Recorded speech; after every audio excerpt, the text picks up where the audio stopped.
Bonjour et bienvenue sur notre chaîne YouTube du Nouveau Détective. Pour ma minute judiciaire, aujourd'hui, je vais revenir sur un cold case qui a enfin trouvé son épilogue.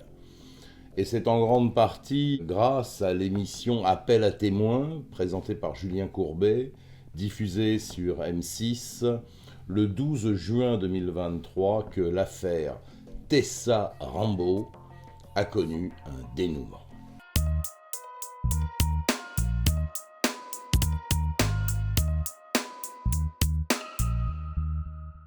L'émission a été clairement l'élément déclencheur qui a permis la résolution de l'affaire où cette jeune fille avait trouvé la mort. 4 ans et demi d'investigation, d'enquête, et c'est l'impasse. Les faits se sont déroulés à Saint-Julien-de-Concelles, dans la banlieue de Nantes. Tessa Rambo, une lycéenne de 17 ans, est fauchée par un véhicule le 20 décembre 2018. La jeune fille rentrait chez elle. Quelques instants plus tôt, elle descendait du bus et cheminait à pied vers son domicile. Il ne lui restait que 400 mètres à parcourir. Le chauffard ne s'arrête pas après le choc. Depuis, les enquêteurs ont multiplié les investigations, les auditions à la recherche du conducteur en vain. Tessa décède des suites de ses blessures et les investigations menées restent infructueuses malgré des centaines d'auditions. Un non-lieu est prononcé en avril 2023. Le juge d'instruction classe le dossier, faute d'avoir pu retrouver le responsable de la mort de Tessa après 4 ans et demi d'enquête. Le 12 juin dernier, c'est un peu l'opération de la dernière chance. L'émission débute en première partie de soirée.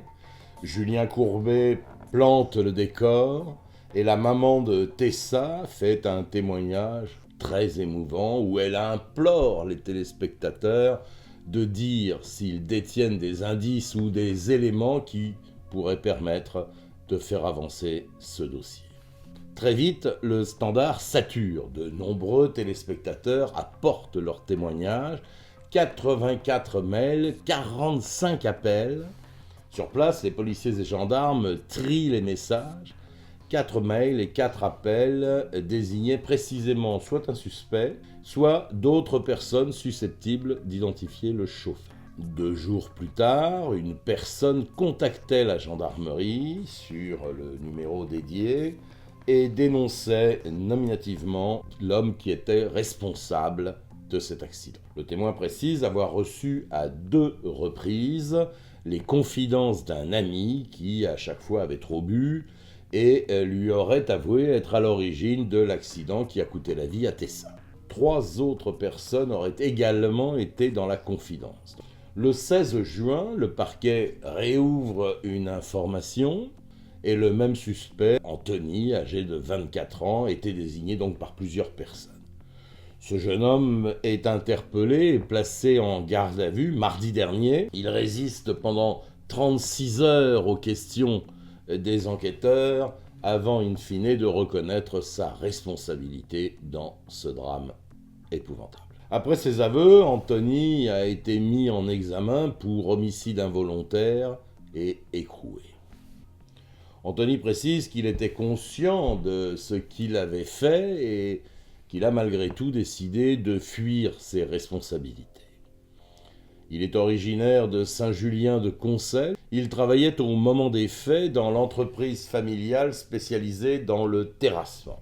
À l'époque, il était inconnu des services de police. Après les faits, il a été impliqué dans un accident de la route et il se trouvait positif au test d'alcoolémie. Ce soir du 20 décembre 2018, il pleuvait, il faisait nuit. Elle était au téléphone, très vraisemblablement à 19h27, où la communication se coupe brutalement. Et elle sera retrouvée 1 heure plus tard, inanimée dans le fossé. Il ressort de l'enquête qu'elle a probablement été percutée par un engin agricole ou un engin de chantier type pelleteuse ou tractopelle. En effet, les enquêteurs ont retrouvé sur place la trace d'une chenille d'environ 30 cm de large.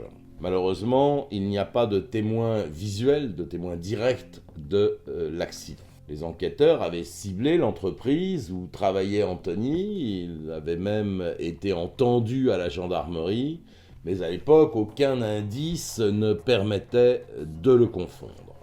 L'arrestation d'Anthony a été rendue possible grâce à l'émission d'M6.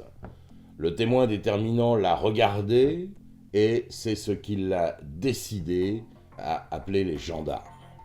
L'émission a bien été l'élément déclencheur dans ce dossier qui a donné à ce témoin le besoin de parler.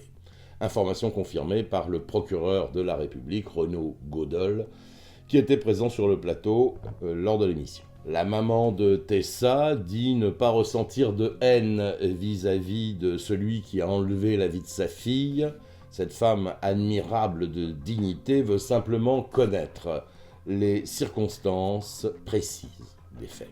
Anthony, 24 ans, devra s'en expliquer devant le tribunal dans plusieurs mois.